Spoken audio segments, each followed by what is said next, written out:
Se você também acredita que conteúdo de qualidade é um imã poderoso entre você e a sua galera, esse papo é para você.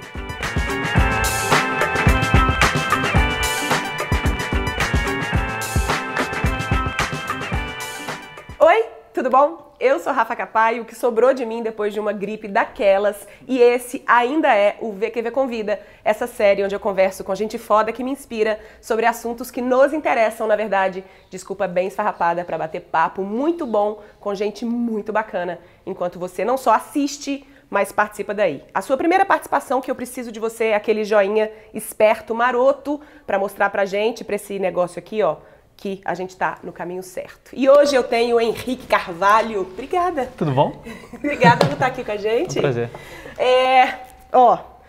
Apresentação agora oficial. Me pediram da última vez, falando, às vezes o convidado, você não dá espaço pro convidado se apresentar direito e a gente não fica sabendo exatamente quem não conhece. Então, qual é a sua apresentação? O que te trouxe até os dias de hoje? Bom, sou o Henrique Carvalho, eu sou fundador da Viver de Blog, uma empresa, uma startup de educação online sobre marketing digital, negócios online, que já tem mais ou menos 5 anos. E desde 2009 eu, mexo com internet, participando de fórum, para lá e para cá, de investimentos, montei meu blog de investimentos. E depois de 4 anos, de 2009 a 2013, resolvi focar só em marketing digital e aqui estou hoje. Mas e aí, antes disso tudo, o que você fazia? Você estudou formalmente alguma coisa? O que você gostava de fazer quando criança? Nossa, quando criança eu adorava jogar banco imobiliário, todo jogo de administração eu gostava. Então eu já estava indicando que eu ia trabalhar com alguma coisa relacionada à administração ou até mesmo economia. E aí meus pais fizeram faculdade pública, minha família toda, faculdade pública. Então eu tenho um pai que é engenheiro, um tio que é engenheiro, um irmão que é engenheiro, um primo que é engenheiro. Uau. E aí eu fui para fazer economia. E aí fazendo economia eu vi que não era aquilo que eu gostaria. Então eu estava 4 anos ali meio que fazendo pelos meus pais, a faculdade, até um ponto em que eu comecei a ler muito livro. Então fascinado por livro, ler. E como a faculdade não estava me satisfazendo, eu resolvi deixar a faculdade em espera e seguir o meu próprio coração, né? Seguir o meu caminho. Trabalhar com internet, montei um blog de investimentos, que foi o HC Investimentos, em 2009. Foi um dos primeiros blogs na área de investimentos. Até que eu vi que o negócio estava crescendo, chegando a 6 mil pessoas na lista de e-mail. Aí daqui a pouco eu lanço meu próprio produto, aí faço um faturamento de 10 mil em um dia. E aí quando eu faturei 10 mil em um dia, nossa, eu não acreditei que aquilo era verdade. Que era possível. Que era possível realmente chegar num valor desse tipo. Enquanto na faculdade eu poderia ganhar R$1.000 no estágio, R$800 no estágio. E aí que caiu a ficha de que não era só um hobby, que eu queria montar um negócio digital focado totalmente na internet. Então a partir disso as coisas começaram a fluir bem melhor, porque eu me dediquei 100% ao negócio digital. Esse blog ainda existe? Ainda existe. Esse negócio ainda existe, paralelamente? Ainda traz um retorno ali mensalmente, daria para me sustentar só com ele. Uhum. Mas quando é que você decidiu, então, fazer esse pivô, né? Você estava falando sobre investimentos, você estava falando sobre coisas que estavam necessariamente mais ligadas com o seu histórico em economia, e aí você começa a migrar para a área de comunicação e de conteúdo. O blog, o HC Investimentos estava com 4 anos de estrada, sendo que eu demorei 2 anos para começar a ganhar meu primeiro dinheiro com a internet, que eu não queria colocar publicidade, né? Queria sempre divulgar informação gratuita, e aí montei uma audiência, e aí com isso depois eu consegui vender um produto próprio. E aí depois de 4 anos eu percebi que eu estava estudando muito mais marketing do que investimentos. Então por mais que eu adore investimentos, adoro falar sobre bolsa de valores, investimentos, eu percebi que o meu coração estava mais no marketing. E nossa, eu amava estudar cada detalhe de tudo. E aí eu resolvi lançar o Viver de Blog para falar sobre criação de blog, sobre marketing digital em geral. Beleza, a gente vai chegar nesse tema que talvez seja o tema principal da nossa conversa aqui, né, que é a sua grande especialidade, marketing de conteúdo, mas eu queria um pouco focar em você como empreendedor. Tá. Você tem hoje uma equipe de 15 pessoas, a última vez que eu perguntei era por aí, 15, 16? 12, tá sempre flutuando, né? Sei como.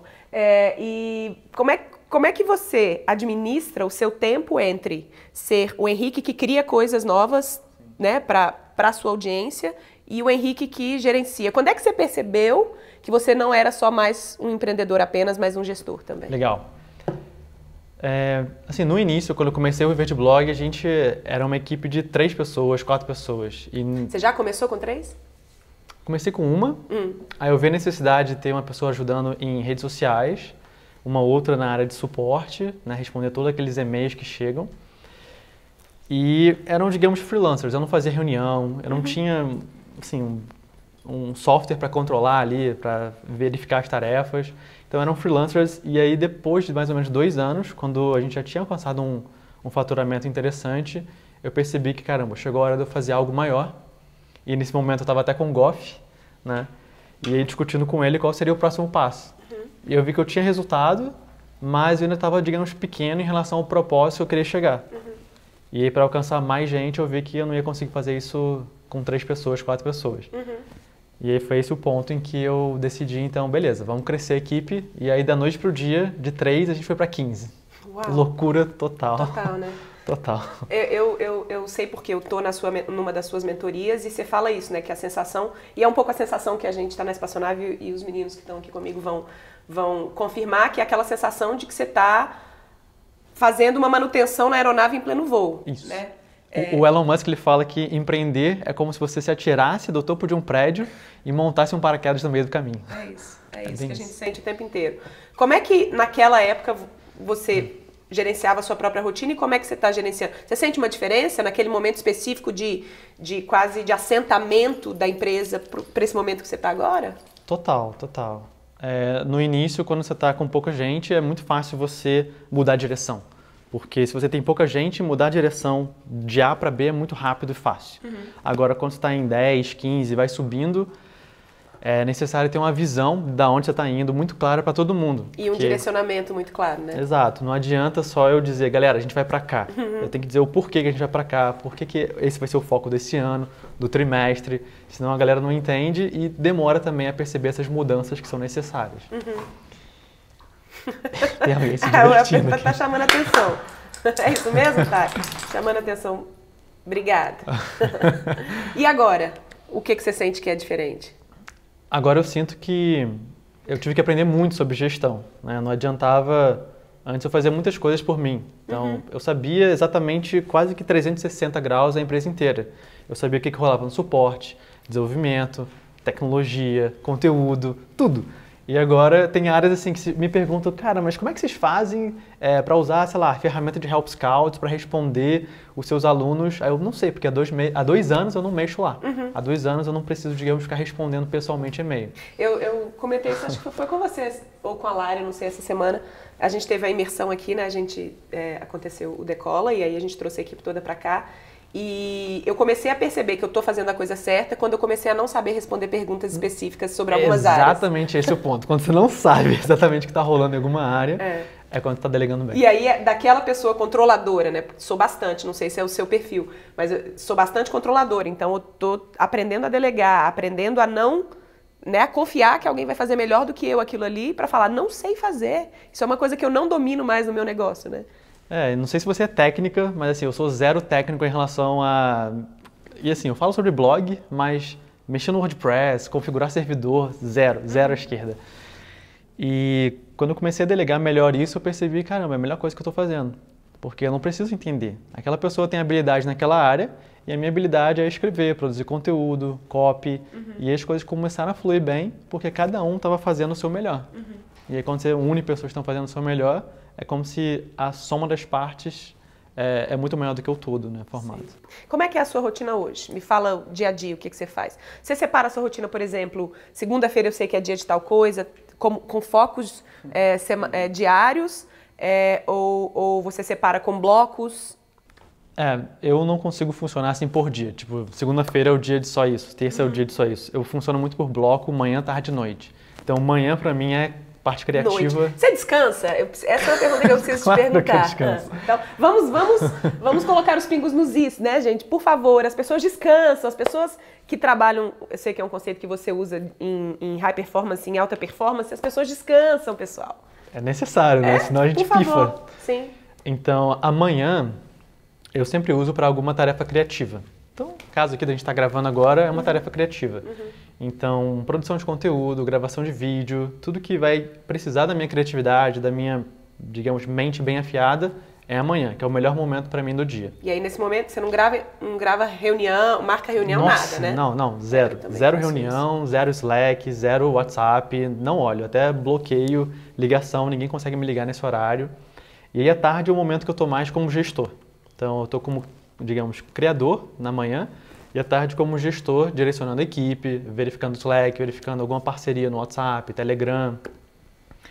E à noite, geralmente, é o momento que eu dou aulas, né? Então, de mentorias, workshops. Então, é um momento que eu estou ali presente para o pessoal.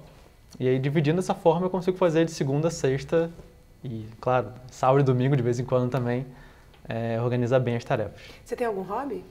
Hobby? Olha, eu confesso que quando eu mudei do Rio para Brasília, no Rio eu jogava futebol 3 vezes por semana. E lá em Brasília eu não estou jogando. Mas eu adoro futebol. Adoro também correr, treinar, então gosto muito de estar trabalhando o corpo. Até porque isso ajuda muito a mente. Sim. Né? Quando a gente está super sobrecarregado, né? A mente ali, nossa, o dia inteiro resolvendo coisa, e quando a gente para um pouquinho e vai fazer uma atividade física, é incrível como que a gente reseta a mente. A mente volta a funcionar como se ela estivesse limpa, uma página em branco, e o corpo está cansado. E aí, quando o corpo está cansado e a mente está em branco, é quando você trabalha muito bem. E aí, você cansa a mente e descansa o corpo. Então, é uma rotação interessante. E nessa separação em criação, gestão e dar aulas, onde que entra o exercício físico na sua vida? Quase sempre antes de dar as aulas. Porque para dar aula, eu preciso estar muito presente. Para auxiliar o pessoal, para verificar ali dúvidas personalizadas. Então, para estar muito presente, eu sempre pego 1 hora antes, vou ali na esteira, faço 30 minutos, suo bastante, tomo um banho, se necessário medito e aí chego lá pronto para poder dar aula como se eu tivesse começado o dia ali naquele momento. E a meditação faz parte dessa sua rotina ou só quando você sente que está necessitando? Como é que é? Pois é, esse é um assunto muito bom de falar porque quando a gente sente que precisa meditar, é quando a gente não está meditando. E isso é um grande perigo, porque eu fiz quase 160 dias de meditação, se eu não me engano, assim, precisamente foram 156 dias seguidos, direto de meditar, e eu percebi o benefício que aquilo me trouxe muito no início. E depois, o benefício era muito marginal, como se numa empresa a gente tivesse 20 máquinas, aí coloca a 21ª, o incremento ele é marginal, é muito pequeno, sobre aquelas 20. Ah, o economista em você. Pois é. Quando sai da primeira para a segunda máquina, você dobrou, né? Faz uma grande diferença. E eu percebi que a meditação era legal, mas não tinha aquele grande benefício que teve no início. E aí o que eu fiz? Eu perdi um dia, e aí eles dizem que quando você perde 2 dias seguidos, tanto de treino, meditação, é quando você quebra um hábito. E eu quebrei o hábito. E aí para retomar, é bem mais difícil. Então eu meio que parei assim total. E aí o momento que eu mais estava precisando era o momento que eu parei de meditar. E aí eu tô agora 23 dias seguidos de novo, voltando a meditar. Então, tava no caminho aqui, né, do Uber, meditando lá dentro para poder chegar aqui também com a mente bem fresquinha. Você usa algum aplicativo para isso? Eu uso o Headspace. Headspace. A Renata Capai, que a gente até já fez uma entrevista aqui com ela fala que a gente percebe o benefício da meditação quando a gente deixa de meditar, né? Porque quando você está meditando, você não percebe. O benefício está ali, você está mais calmo. Quando você para de meditar, aí você perde aquele tempo de ação, aquela tranquilidade. Você reage com mais raiva, você reage com mais impulso, né? Parece que quando você está assim, meditando há um bom tempo, o mundo ele anda numa velocidade mais devagar. Sim. E a sua mente trabalha num movimento muito rápido. Não é o mundo, né? É você, né? É você, exatamente. Parece que está tudo em slow motion, as pessoas estão super aceleradas, nervosas, estressadas, e você está ali, está tudo bem. Então, até no caminho para cá, eu estava ouvindo o que no rádio? O rádio lá do carinha estava ligado, e aí era sobre um motoqueiro que morreu durante o caminho, ou então era sobre um assalto que teve aqui em São Paulo. E eu, cara, que isso? O rádio, ele só, assim, as mídias passam informações que deixam a gente num estado de tá tudo ruim. Alerta constante.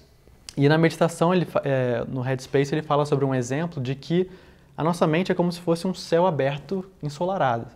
E tem dias que vão aparecer nuvens, tem dias que as nuvens vão estar mais carregadas, e tem dias que vai parecer que está no meio de uma tempestade e não consegue sair dela. Mas, assim como você viaja de avião e está lá em cima, o céu claro está sempre visível. Ele está sempre ali, só que a gente acessa ele poucas vezes. E eu percebi que a meditação me deixa enxergar melhor, acessar esse céu claro. E é isso que eu fico buscando todo dia. Massa. Eu sei que você é um estudioso quase obsessivo, né? Você está constantemente lendo e estudando temas. Como é que você... É um processo mais intuitivo? O que eu vou ler? Ou você tem um processo mais planejado do que você vai estudar, que cursos que você vai fazer, que mentorias que você vai participar? No início eu era, digamos, o estudioso acelerado. Eu comprava 50 livros, eles ficavam lá pilhados e eu não sabia a ordem certa de ler. Hoje em dia eu percebi que quando você faz uma informação por demanda, do tipo, preciso melhorar esse mês no tema gestão. Legal. Vou ler o quê? Vou ler o Scrum, vou ler o Good to Great, do Jim Collins. Então eu foco mais ou menos em temas mensais. Então o tema mensal de maio e o tema mensal agora de junho vai ser sobre escrever. Então eu comprei lá 30 livros no Kindle, comprei o audiobook junto, que eu vou ouvindo o audiobook, né, o áudio, e vou lendo junto, anotando, para poder focar sobre nesse assunto específico. Então é, digamos, a temática do mês. E eu percebi que esse tipo de aprendizado por demanda me traz resultados melhores, que aí eu consigo aprender, consigo criar um curso, consigo criar aulas, e não fico pulando entre gestão, criação, marketing, tráfego, enfim, um monte de assunto correlacionado, mas não sempre o mesmo assunto. Vamos falar agora de conteúdo em si, né? Você citou isso, essa necessidade de estar sempre aprendendo, de consumir conteúdo. Isso é um tema da nossa era, dos nossos tempos. Você acha que vai chegar em algum momento em que a gente vai estar saturado com relação a isso? Já que está todo mundo produzindo conteúdo e está todo mundo criando coisas legais e o nosso tempo de processamento ainda é humano, né? De quanto a gente consegue absorver daquilo, vai existir um momento em que a gente tem muito mais informação disponível, já né? E muito menos tempo para... Isso já é uma realidade, né? Tem muita gente produzindo conteúdo na internet, tem muita informação que hoje é acessível que 10 anos, 20 anos para trás isso não era tão acessível. E o que diferencia um conteúdo interessante de um conteúdo não interessante é o quanto que aquele conteúdo consegue ensinar em menos tempo. Então, no nosso bate-papo aqui, algumas ideias que a gente está conversando podem ser incríveis para algumas pessoas que estão assistindo a gente. Então, a gente está passando a informação e valorizando o tempo delas. Então, por isso, o conteúdo, quando ele é bem feito, ele traz autoridade, ele traz visibilidade e você consegue montar uma audiência, digamos, fiel que acompanha você. Porque a pessoa sabe, pô, se a Rafa vai gravar um vídeo, ela vai estar economizando o meu tempo, né? Ela vai estar acelerando o meu aprendizado sobre algum assunto e ela é uma pessoa altamente confiável. E com isso as pessoas vão voltar a querer ver seu conteúdo. Então a saturação existe, só que quem se diferencia e consegue economizar o tempo de outra pessoa do outro lado, aí consegue vencer, digamos assim, nesse mercado. A gente tem aqui no VQV tanto gente que já empreende quanto gente que não empreende ainda. Então vamos tentar criar uma base de conhecimento para todo mundo. Falar um pouquinho conceitualmente do que é o marketing de conteúdo. Marketing de conteúdo, assim, de forma bem básica, é você conseguir criar conteúdos que vão atrair uma audiência, e eu falo sobre o modelo ARV, que significa atrair, relacionar, vender. Então você atrai a pessoa com um certo conteúdo, então falando sobre o que é, por exemplo, marketing de conteúdo, você faz um relacionamento com ela falando sobre como o marketing de conteúdo pode ajudar ela na empresa dela, e depois na parte da venda, no terceiro momento, olha, existem esses estudos de caso, de cursos de marketing de conteúdo que geram resultado X, Y, Z e pode ser assim para você também. Então, o marketing de conteúdo é uma forma em que você produz conteúdo e ele por si só é o marketing. Ele por si só te ajuda a vender melhor, relacionar melhor com a audiência, o que é diferente de você só montar uma página de vendas e comprar tráfego para direcionar o pessoal para lá. Você está ensinando a pessoa, educando ela. Quando você educa a pessoa sobre algum assunto, ela gosta de você, ela confia em você e ela compra de você. Você chegou a ter algum tipo de preconceito com outro tipo de marketing? Em algum momento da sua jornada isso era uma coisa que te incomodava? O marketing mais tradicional, que é o marketing que é mais invasivo, que é o marketing que é diferente do marketing de conteúdo? Eu diria que o marketing, vou chamar assim de marketing agressivo, que é aquele que, num exemplo, seria a pessoa bate na sua porta já querendo te vender algo. Então, pô, eu não te conheço, por que você está me vendendo algo? Você nem sabe se eu preciso desse algo que você está vendendo. ou na rua, né? Você está parado no trânsito e aí vem um monte de gente querendo vender qualquer coisa. Então isso sempre me incomodou um pouco e por esse motivo eu comecei o blog lá em 2009 sem ter anúncios, sem ter AdSense, tudo limpo para que a pessoa fosse educada e aí com a educação que eu passo para ela, ela confia em mim e aí na lista de e-mail, que é o contato mais direto que eu tenho com ela, aí eu consigo vender. Então eu sempre preferi esse marketing da permissão. Olha, você permite que eu envie e-mails para você, que eu até mesmo venda para você, com a permissão fica tudo certo para os dois lados. Eu ganho, ela ganha, todo mundo acaba ganhando. A Ana tem uma pergunta muito boa, inclusive. A pessoa é bem tímida. Mostra a Ana ali, gente. Eu vou ter que dar pausa na live. Mas eu decorei a minha pergunta. Eu escrevi. Uau. Peraí, Ana. Mostra ela ali. Não é fácil, né? Vamos, Ana. Ela preparou uma pergunta importante. Aluna, né? Tem que aproveitar. Eu percebo que a velocidade, da mesma forma que as informações chegam, tipo, na velocidade, elas também se tornam obsoletas, né? Tipo, elas vão embora. E eu sinto que, de certa forma, no momento que a gente domina um conteúdo, logo a gente está se tornando beta em outros, sabe? Na hora que a gente dominou uma forma de estratégia e tal, a gente já se torna beta em outros. Tipo, agora, à tarde, já tá uma outra forma de estratégia e tal. Como que vocês, a equipe do Verde Blog, trabalha isso, assim? Vocês têm uma ideia de conteúdo primeiro e depois pensam na estratégia? Ou vocês têm o domínio da estratégia e depois dela deriva formas de conteúdo, de chegar até as pessoas e tal? Legal. Essa é a minha pergunta. Tímida história. Eu não gaguejei, mas acho que deu pra entender. Deu perfeitamente. E a resposta seria mais o segundo caminho, em que a estratégia é montada. Então, se em alguns meses eu vou focar em algum produto, eu vou direcionar o marketing de conteúdo, né, a produção de conteúdo relacionada a ele. Então, se eu vou vender um produto que ensina as pessoas a escrever melhor, a produzir melhores, vamos supor, cartas de vendas, estou falando sobre escrita. Então, os conteúdos a serem produzidos vão ser, por exemplo, uma palavra-chave, como escrever bem, como escrever mais rápido, como escrever de forma correta, sem cometer erros gramaticais. Então, a gente pensa sempre na estratégia e aí da estratégia pronta, a gente monta o nosso, digamos, cronograma mensal, em que a gente vai produzir 4 conteúdos, um por semana, sobre aquele assunto específico. Essa não é a realidade, possivelmente, da grande maioria da nossa audiência. A grande maioria da nossa audiência são pessoas criativas que ou a escrita já é parte do que elas fazem, né? Elas usam isso para se expressar. Em algum momento elas percebem que a expressão começa a atrair olhares de outras pessoas. Então sou eu que começo, sou um ilustrador. E aí eu começo a ilustrar, fazer caligrafias, e aí eu começo a compartilhar isso no Instagram, e aí as pessoas começam a prestar atenção naquilo que eu tô fazendo. Como é que alguém que já está fazendo conteúdo, mas está fazendo bem intuitivamente, pode começar a alinhar esse conteúdo com uma estratégia de negócio? Legal. A primeira coisa é você entender qual é, digamos, a sua esteira de produtos. Né? O que você vende? O que você vende? Desde o mais barato até o mais caro. Então, desde o que tem mais acesso a você ao que tem menos acesso a você. Mas esse não é esse modelo. Porque a gente tem, por exemplo, alunos que vendem produtos. Ele está lá na loja dele e aí ele tem produtos que têm menos valor e mais valor. Mas ele tem, por exemplo, um ceramista. Ele tem um potinho de cerâmica que custa R$100 e ele tem um kit de cerâmica que custa R$500. Por exemplo, entendeu? O que ele precisa entender, no caso, na hora de produzir conteúdo, o que aquele conteúdo consegue ensinar a respeito do produto dele. A respeito do produto dele e o que as pessoas estão procurando. Olá, o que você está procurando aqui? Apaixonou com Cielo, né? Oi? Que é isso? Quer um high five? Que é isso, Taitai?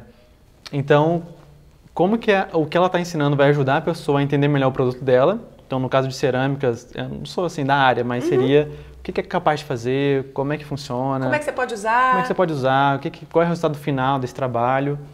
Um pouco sobre o processo de produção, talvez, daquilo. Processo de produção, legal. E entender o que as pessoas pesquisam sobre esse tema. Então, ir lá e fazer o trabalho de casa, de entender no Google o que elas digitam ali para pesquisar. Então, sei lá, o que é um trabalho de cerâmica, como que pode ser feito, quanto que ganha um trabalho nesse sentido. Legal. E quando ela entende isso, que as pessoas estão... A gente fala sobre entrar na mente da pessoa, da audiência.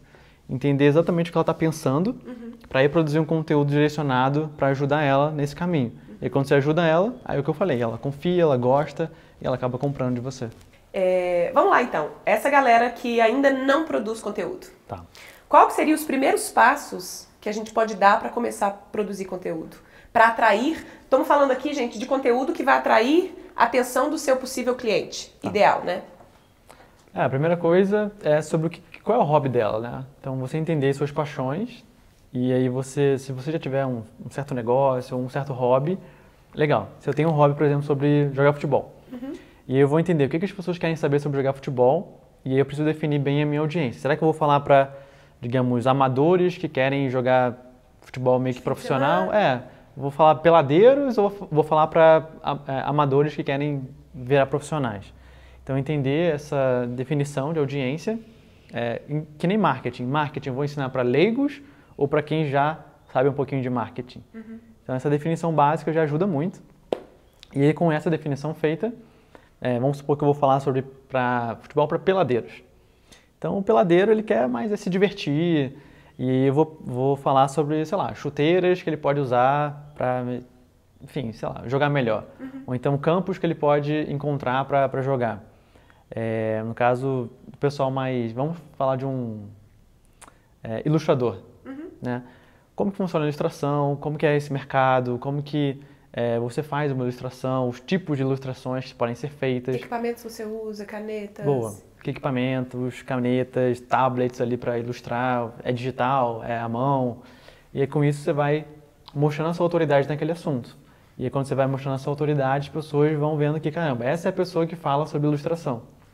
Então, eu faria um mapeamento de tudo que dá para você falar, meio que um brainstorming. Pega lá um mapa mental, coloca uma ideia central, então ilustração. Aí você vai ramificando, né, várias coisinhas. E aí o que é ilustração, como ilustrar, que tipo de equipamento usar. E você vai derivando cada uma delas até chegar no momento que você tem 30 ideias para falar sobre ilustração. E aí depois o processo é começar a produzir. Produzir o conteúdo Seja escrito, seja gravado. E aí você vai trazendo uma audiência que vai se interessar sobre aquele assunto. Esse seu conceito de derivação, de mineração de conteúdo, né? Como é que a gente pode usar um conteúdo para que ele tenha uma vida útil muito mais prolongada do que simplesmente só usar ele numa mídia específica? Sim. Como é que vocês fazem isso e qual a importância de uma estratégia como essa, né? Essa máquina de conteúdo, ela dá velocidade, ela dá escalabilidade para a produção de conteúdo. Porque quando a gente vai sentar para fazer um conteúdo assim muito bom, a gente sabe que isso toma tempo. Pesquisa, planejamento, estudo, às vezes tem que ler uma parte de um livro para falar sobre aquele assunto. E aí, se eu só publicasse, por exemplo, no blog, esse conteúdo, eu estou dando uma visibilidade limitada para ele. Agora, quando eu publico no blog, adapto esse conteúdo para o YouTube, faço derivações, né? Pego um pedaço do conteúdo e publico ele no Facebook. Pega uma citação e vai para o Instagram. Isso, vai para o Instagram. Eu consigo atualizar todas as mídias com o mesmo conteúdo, sem ficar repetindo. Então, não é copia e cola. Eu não copio uma parte e jogo em outra mídia. Eu adapto do conteúdo principal. Eu gosto de dar uma analogia como se fosse uma estação do metrô, é a estação central. É aquele conteúdo que você montou e, no nosso caso, a gente publica no blog. E a estação norte, leste, oeste, sul são as redes sociais que a gente vai distribuindo esses trens adaptados de conteúdo. Então, por isso que um conteúdo que a gente produz, ele consegue virar um vídeo no YouTube, às vezes 2, 3 vídeos no YouTube, vira 7 postagens no Facebook, 7 no Instagram, e isso dá velocidade, em que eu não preciso ficar criando todo dia conteúdo para o YouTube, para o blog, para o Facebook, para o Instagram e tudo diferente. E quem já produz, mas está sentindo que o conteúdo não está chegando na audiência certa. Como é que a gente faz talvez essa pivotagem, essa reorganização interna mais estratégica para que o meu conteúdo alcance? Tem muita gente que fala, nossa, Rafa, mas eu estou fazendo conteúdo e eu já estou na internet, ninguém nota o que eu estou fazendo, né? Essa é uma pergunta frequente, talvez porque não houve esse pensamento estratégico. Como é que eu realinho isso?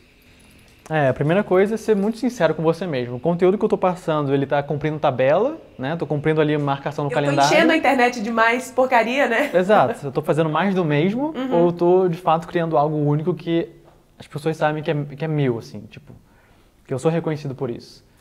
Então, quando você está sendo reconhecido pelo conteúdo que você está criando, você está no caminho certo. Agora, quando não tem muita interação, quando as pessoas não veem você como uma referência naquele assunto, é um conteúdo mais do mesmo.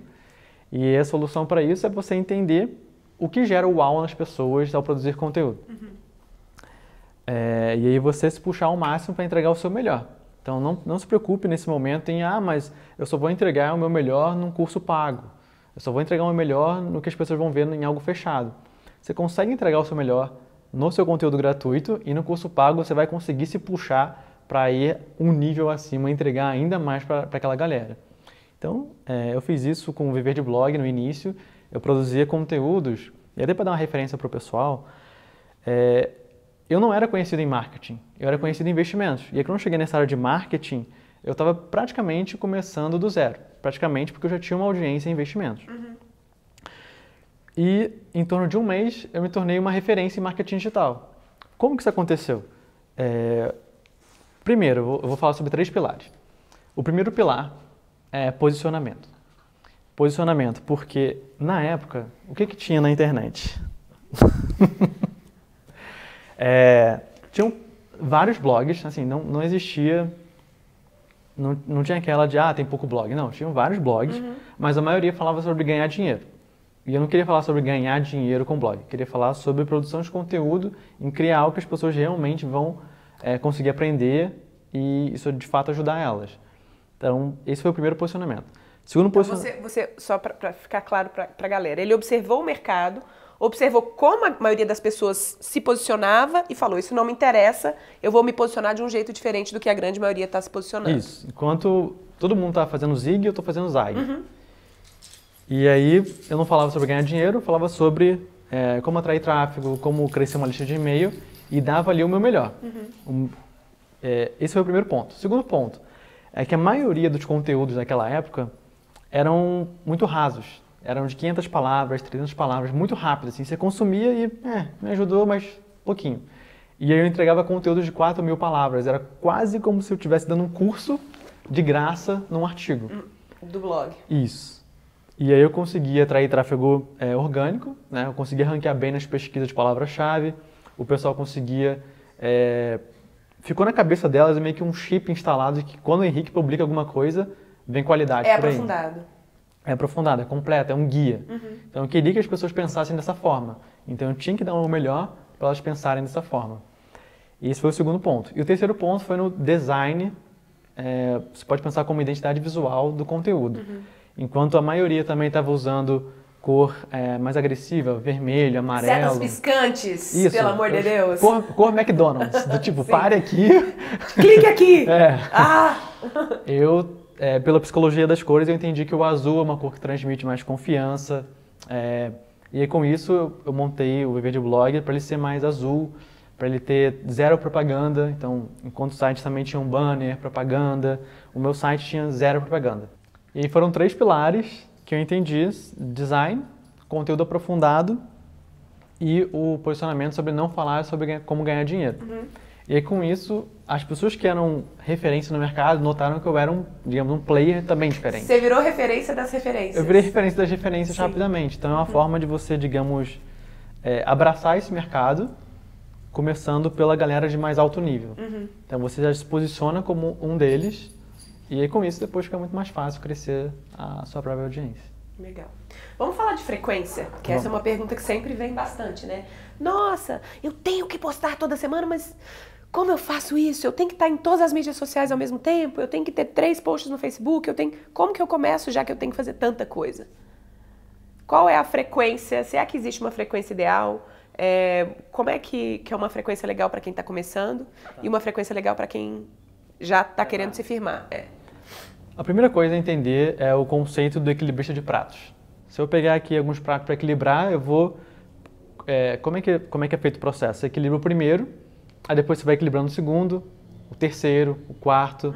Então, o que as pessoas querem fazer? Eu preciso estar no Facebook, no Instagram, no Snapchat, no YouTube, no LinkedIn, blá, blá, blá. E não, você não precisa estar em todos logo no início. Você vai começando a fazer o trabalho em alguns, então escolhe lá 3. Sei lá, é o blog, é sua lista de e-mail, é o Facebook, Ou então é o blog, a lista de e-mail e o Instagram, ou é o Instagram, YouTube e Facebook. E foca nesses 3 no início, porque é muito melhor você fazer um trabalho muito bem feito em poucas redes sociais ou mídias, né, do que você fazer um trabalho mal feito, um trabalho meh em todas. Então, não se preocupe por enquanto com esse overload de rede social, preciso estar em todo lugar, não precisa. Você está no lugar certo e produzir o conteúdo da melhor qualidade naquela mídia. Eu falo bastante para eles para se perguntarem isso, né? Onde é que o seu cliente ideal vai estar? Essa tem que ser a sua primeira opção, né? Se o seu cliente ideal não está no Instagram, não faz sentido você fazer um Instagram foda que não vai chegar no seu público, né? E tem gente que vira até referência usando só o LinkedIn, por exemplo, que é um perfil bem mais profissional, né? Uma galera bem mais corporativa. E tem gente que um Instagram super bomba, né? A galera mais de fitness, né? Da área de saúde, é muito forte. E aí eu defino alguns iniciais, assim. Qual seria uma frequência legal para eles? Assim, dá para eu postar a cada 2 meses? Dá para eu postar a cada mês? Eu vou ter um resultado legal não postando tanto? Quando a gente está falando de rede social, principalmente de Facebook e de Instagram, eu acredito que pelo menos uma vez por dia é uma frequência ideal. Só que quando a gente está falando de blog, aí já dá para fazer uma por semana, uma a cada 2 semanas, dependendo da qualidade. A qualidade daquele post que você está colocando ali. Isso, a qualidade do conteúdo. E no YouTube, acredito que pelo menos também uma vez por semana seria o ideal. Então, não existe algo como uma frequência perfeita, mas procure dar o seu melhor naquele espaço de tempo mínimo. Que nem eu falei, blog uma por semana, YouTube pelo menos uma vez por semana, e rede social, Facebook, Instagram, uma vez por dia. Né? Você consegue agendar a postagem, já fica bem mais fácil de fazer. Você falou de agendar postagem.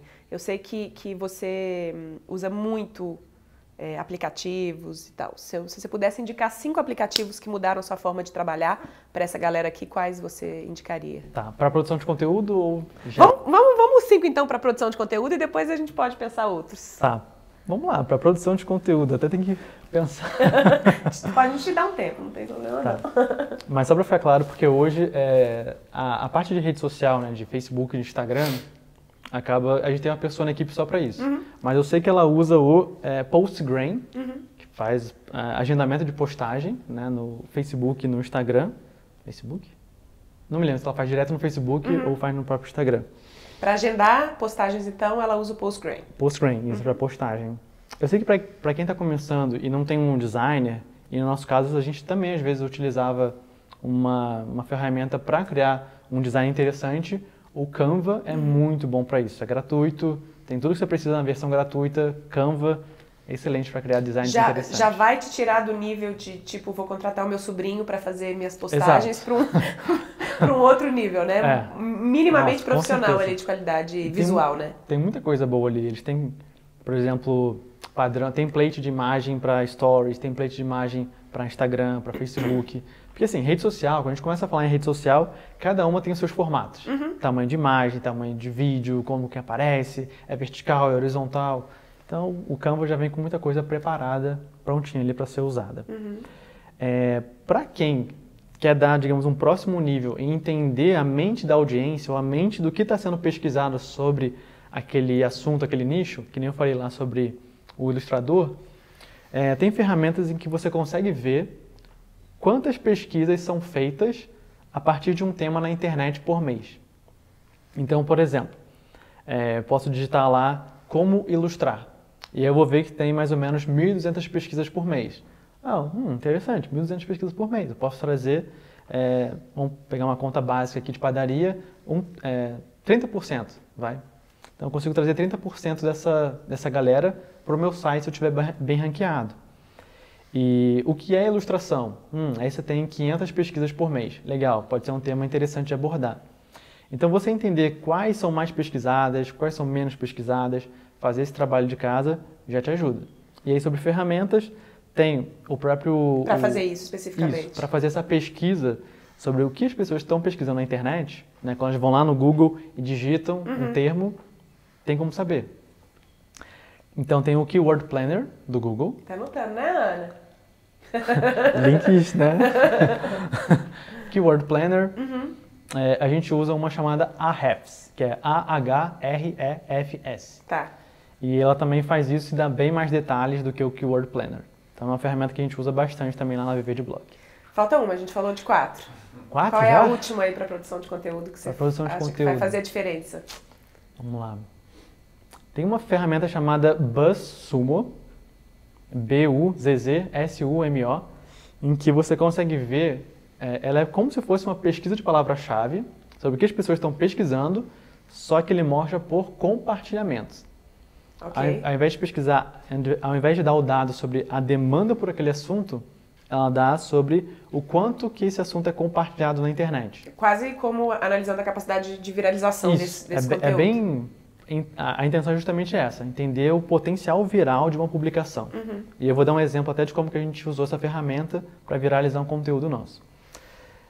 Então é isso que ela faz, verifica quanto de um assunto foi compartilhado no Facebook, no Google+, no Twitter, enfim, todas as redes sociais disponíveis. E aí teve uma vez que a gente foi criar um conteúdo, acho que vai ficar um pouco mais prático para o pessoal, sobre erros gramaticais.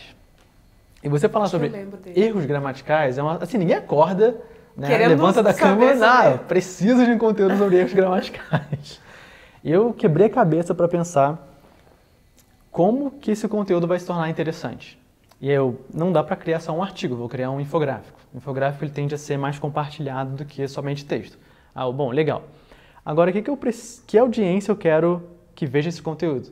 Eu quero professores, ou seja, quem ensina, eu quero blogueiros, quem produz conteúdo na internet, e quero, aí que já seria mais um público de massa, pessoas que estão na internet que querem às vezes sacanear um amigo porque ele escreve errado, ou querem ensinar um amigo que escreve errado para ele aprender de vez a escrever certo.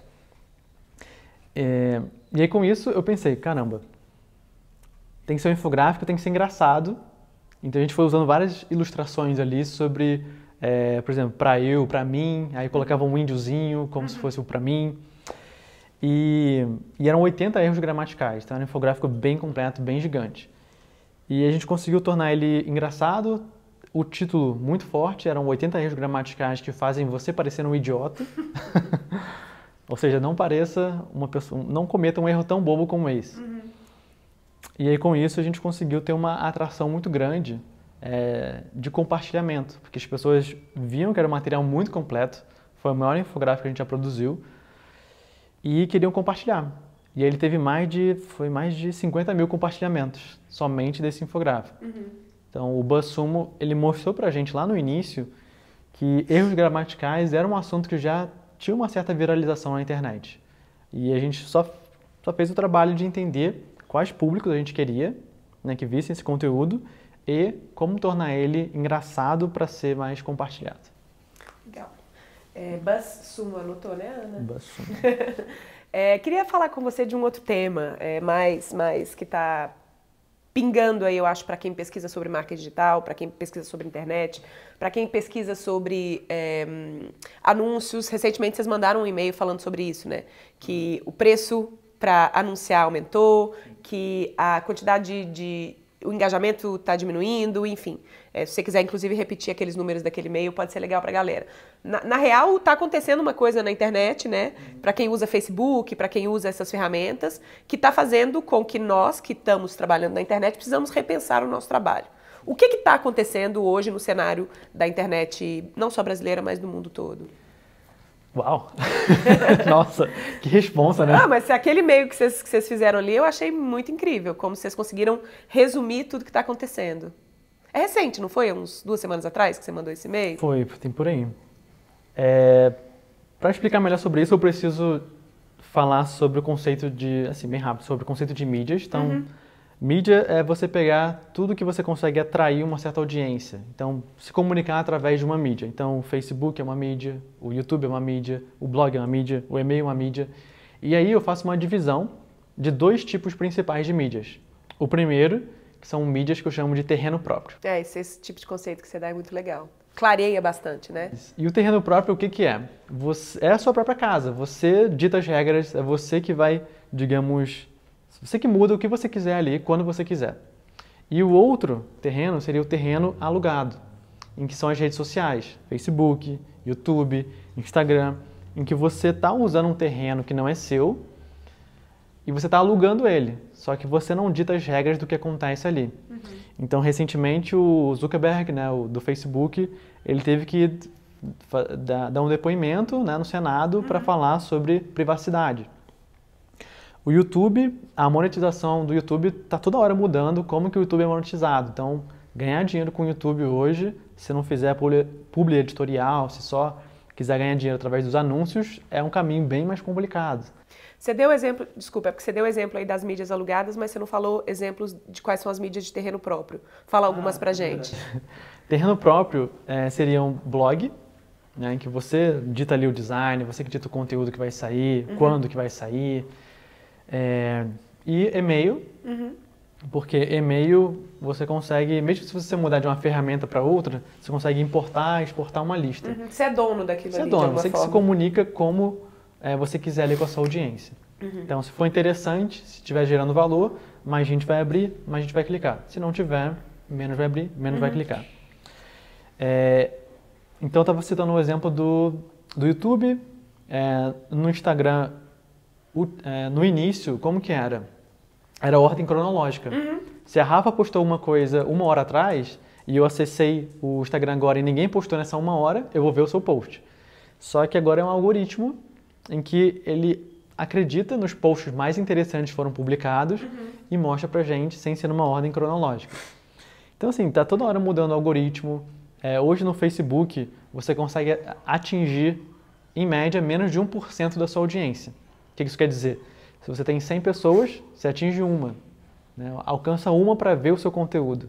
Se você tem 100 mil, você alcança 1000 pessoas. Você sabe que eu lembro da época em que o Facebook, você tinha uma fanpage, você podia mandar mensagem para todo mundo que curtia a sua fanpage. Você lembra disso? Nossa. Você já tinha fanpage nessa época? Época de ouro? Nossa, era isso. Se a pessoa te curtia, você poderia falar com ela. Hoje em dia não, né? Você tem, sei lá, quantas pessoas curtem o Viver de Blog hoje? 300 mil. 300 mil pessoas. Um alcance orgânico hoje chega no máximo... Tem postagem nossa que alcança 3 mil, 2 mil pessoas. Assim, antigamente alcançava 30 mil, 50 mil orgânicos, sem eu ter que colocar dinheiro. Sim. Então, o que está acontecendo é que está tudo mudando a toda hora. A gente não consegue dominar mais como a nossa mensagem vai chegar para a nossa audiência naquele que é terreno pago, que é terreno alugado. Isso. E aí, qual é a grande sacada disso tudo? Você não precisa ter somente terreno próprio, e principalmente não só ter terreno alugado. Mesclar bem os dois ajuda. Por isso que eu falei, quer começar com 3 mídias? Escolhe um terreno próprio e 2 alugados. Então, sei lá, um blog e um Instagram e um Facebook. Ou então a sua lista de e-mail, a lista de e-mail é essencial quando se fala sobre vendas online. Lista de e-mail e Facebook e Instagram. Olá? Que isso? O que está acontecendo? Quer aparecer no vídeo? Ela pirou em você. Está apaixonada.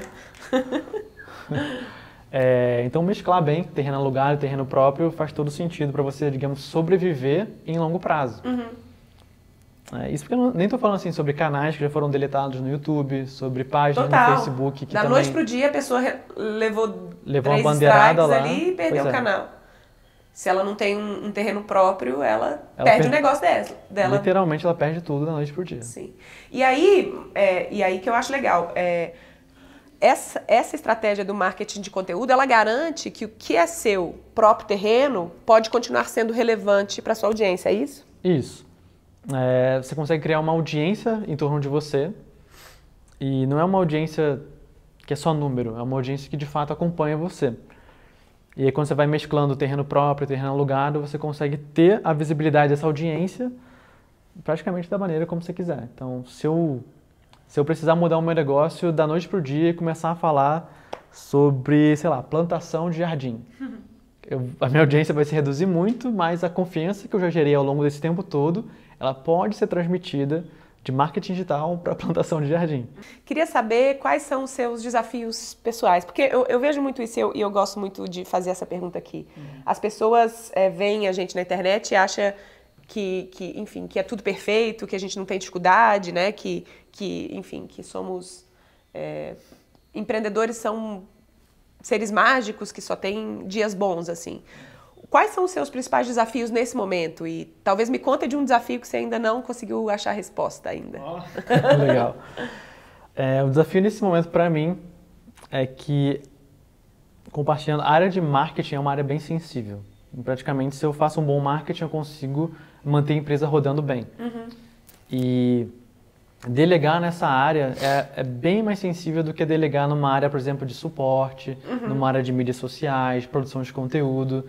Marketing é uma coisa que, se a comunicação sua não está envolvente, não está direcionada ao público certo, não tem a sua essência, a sua autenticidade, meio que cria uma barreira de gelo entre as pessoas do outro lado e você. Então, hoje o meu desafio é conseguir trazer pessoas excelentes na área de marketing para me ajudar principalmente com questão de copy, né, como mandar e-mails melhores, como fazer tráfego pago, né, como anunciar melhor no Facebook, no Google AdWords. Então, hoje, esse é o nosso desafio. Você ainda cuida diretamente do que dentro da Viver de Blog? Quais são suas áreas que você cuida? Posso dar só um contexto que acho que vai ficar bem melhor de ser explicado. No início, quando eu cresci loucamente de 3 para 15 pessoas, isso foi claramente um erro, que eu fui à loucura porque eu fazia de tudo e tinha que gerir a empresa a todo momento. Então eu era líder direto de 15 pessoas. Isso não funciona. Não recomendo. Não recomendo. Vá aos poucos.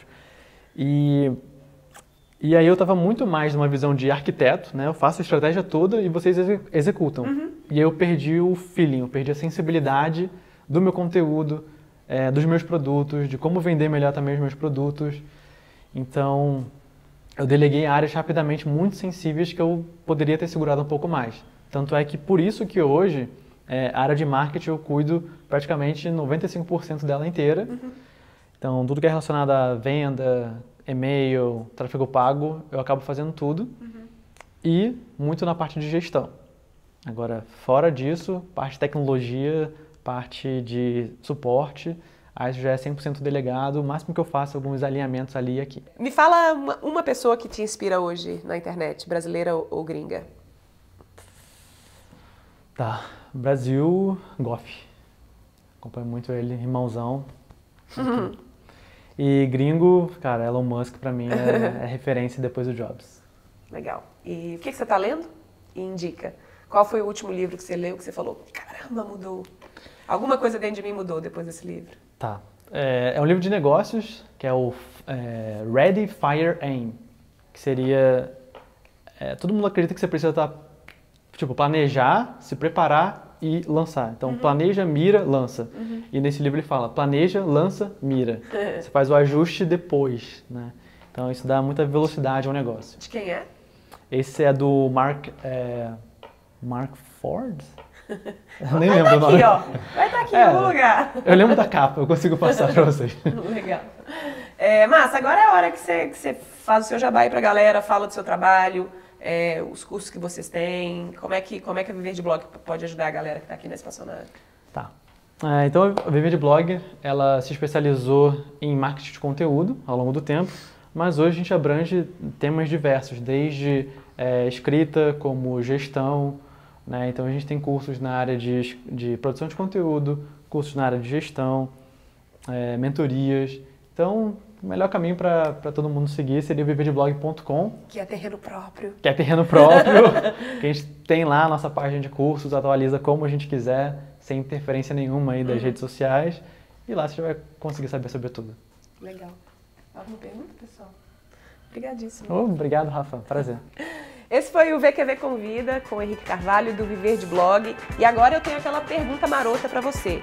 Se você já está produzindo conteúdo, me posta aqui embaixo qual foi o melhor conteúdo que você já criou, que já deu o melhor resultado na sua audiência. E se você ainda não está produzindo conteúdo, me fala aqui qual vai ser o primeiro conteúdo que você já vai produzir depois do nosso papo aqui. Eu e o Henrique queremos saber, tá bom? Um beijo, câmbio, desliga.